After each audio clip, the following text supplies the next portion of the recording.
If you are managing multiple plans with Planner Premium, then Portfolios helps you bring everything together into one dashboard. In this video, I'll walk you through step by step how to set up a portfolio, as well as a roadmap and share it with your team. By the way, my name's Amy. Let's nerd out. Before we jump in, let's first touch on access and licensing. So, to create a portfolio within your organization, you need to have the Planner and Project Plan 3 license. Just note that I'm in Canadian dollars here, and this includes the roadmap feature, which is part of those portfolios. Now, just note that to share a portfolio with other team members, everyone does not need to have this license. Team members can still view the portfolio on the Planner Plan 1 tier or just the basic version of Planner. So we'll be taking a look at that and logging into a different account so that you can see the layout and what they are able to access and view within those portfolios when we do not have that Planner and Project Plan 3 license. To get started with portfolios, we can go to My Portfolios on the left navigation, and then we can go New Portfolio. So here we can give our portfolio a name. In this case, I'm just going to call mine Portfolio, but you are able to create multiple portfolios. So I would ensure that your portfolio name is descriptive of the group of plans that you want to include within the portfolio. And then down below here, we can optionally add this to a group. So I just wanted to note here that what you select here does not impact the plans that we are able to connect to this portfolio. What we define is actually associated with who is going to be able to view or even edit this portfolio. So for right now, let's just leave this as blank, in which case it's going to be a private portfolio that only I'm able to view and edit. And then we will take a look at how we can share this portfolio later on. So let's go and create. Once your portfolio has been created, you will be redirected to this screen here.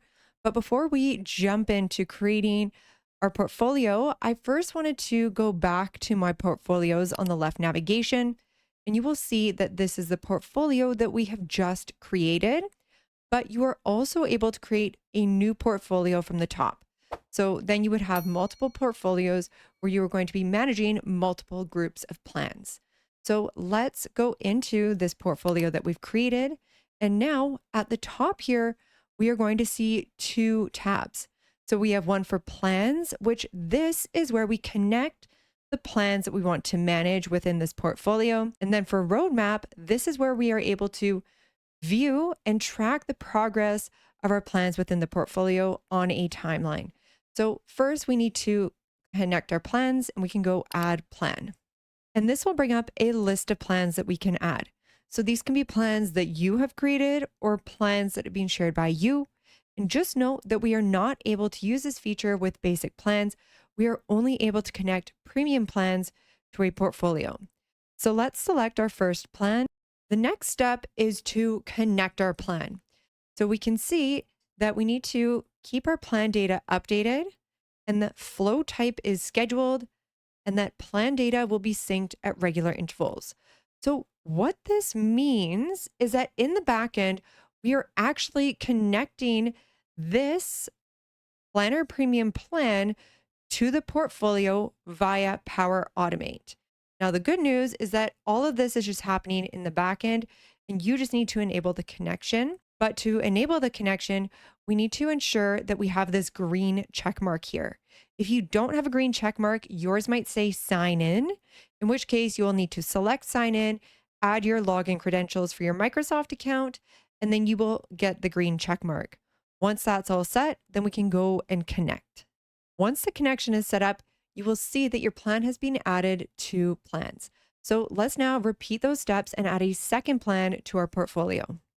Once you've added your plans, then we will see that the plan name, the plan owner, the progress, the start date, and the end date have all pulled over. And just note that these are read access only, so we are not actually able to edit any of these details from within this view. Then on the far right-hand side, we have status. So if we select the drop down here, then this is where we can manually update the status of the plan. So we can say that it's on track, closed, off track, not started, or at risk. So let's go with on track. And then finally, if we want to manage these plans that are connected, we can hover over the plan name and select the ellipses and then go open details. So from here, you have access to that plan. You can select the name here and that will open it up, in which case you may want to open that in a separate browser so that you can see the two views side by side. And then down below here, we are also able to refresh the connection. So if you have made changes to the start or the end date or even progress of the plan and you want to see those changes right away, then we can go refresh and then it will update all of those parameters. And then finally, down below here, we can also remove a plan. So if you no longer want this plan in the portfolio, then we can remove the plan from this view and clear out some of that clutter. Once you have connected all of your plans, then we are now ready to move on to the roadmap view. So with roadmap, we have a row for each of our connected plans. We are also able to add key dates to track important milestones. We can filter on the top right for specific plan owners. And we are also able to jump to a specific date within the timeline view. So let's now take a closer look at how we can use the roadmap area to track our tasks within multiple projects. To get started with the roadmaps, we first need to define which tasks in these plans we want to pull over. So we can click in this first column here, and then we can go add row item. So this is going to show you all of the tasks that are within this plan. You can use the search area or even the filters, and then you can select which tasks you want to pull over manually.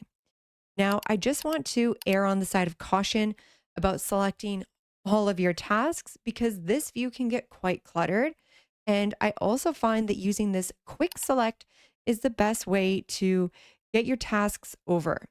So we have some additional options here, which we could select just the milestones within this plan, which are going to be those diamonds on the timeline view. Alternatively, we could select all of our summary tasks.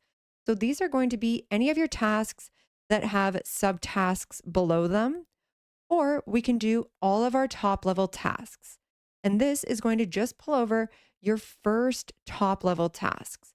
So in this case, I'm going to select this third option here, and we'll see that all of these top level tasks have been added.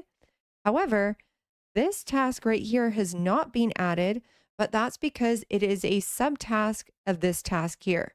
So if you wanted to select these tasks as well, then you would need to select the all summary tasks. But going on less is more, we are going to keep what we currently have here, and then we can update our timeline. So here we can see that those top level tasks have now been added to our roadmap. And if we select the plan name on the left here, then we can now see the details of this plan. So we can see when it was last updated, and if changes have been made to the plan recently that we wanted to pull through, then we could click this refresh button. We can also see that 10 connected row items have been added, but if we wanted to add additional tasks, then we can follow the update items here and then reconnect the tasks that we want to add to our roadmap. So let's just close out of here. And now we can repeat these steps for all of the plans within our roadmap.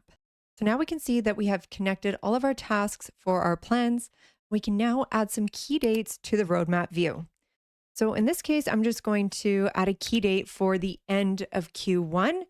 However, you may have a different milestone that is relevant to all of the plans within your portfolio. So once you have given it a name, we could then define a due date for this key date. And we can also update the status, but we will update the status in just a moment. So let's go and add our key date. So we will see that our key date has now been added to the top of the timeline, giving us that nice visual. And if we select the key date name, then we can now update the due date, or we can even update the status. So we can say that we are on track, or alternatively, you can even delete this key date if you want to remove it from your view. Similarly, we are now able to update the status of our tasks within our plan. So these bars here are called phases, and you'll see at the bottom here that we can remove a phase. So if you decide that you don't want one of these phases to appear in your timeline, then that is where we can remove them. Otherwise, all of this information here is going to be pulling from your plan via that Power Automate flow. So we're not able to update these details here, but we are able to update the status. So once again, we can say that we are on track with this task within our project. Now, I wanted to note that with portfolios, we are not able to view tasks assigned to team members across multiple plans. This is some of the biggest feedback that I get with Planner Premium portfolios. And if this feature is important to you, then please drop a comment below and let me know, and I will work on a solutions video for you. And finally, you may want to share your portfolio with others so that everyone can monitor the progress of all of these plans. So we can head up to this share icon on the top right. We can create a new group to share this with, or we can add this to an existing group.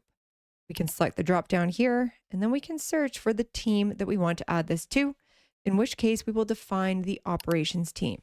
And just note that when we are sharing this portfolio with a group, then everybody within that group will be able to view this portfolio from their Microsoft Planner. However, if they have the portfolios and roadmap feature included in their premium license, then they will also be able to edit this portfolio. And once we have selected that, then we can go and add. Now that we have shared our portfolio, I wanted to show you what this looks like from a different team member's account. So here I am in Mike's account. And if we go into that portfolios, then he is able to view the portfolios that have been shared with the teams that he is a part of. Now, I want to note here that Mike does not have a premium license. So he's able to view these portfolios, but when we open them up, you'll notice that it says read only. And to create and edit portfolios, then he needs to have a P3 license and above.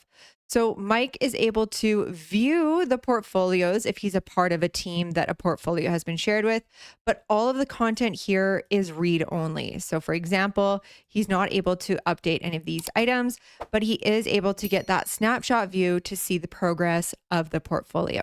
I also wanted to note here that Mike is not a part of both of these teams where these plans take place.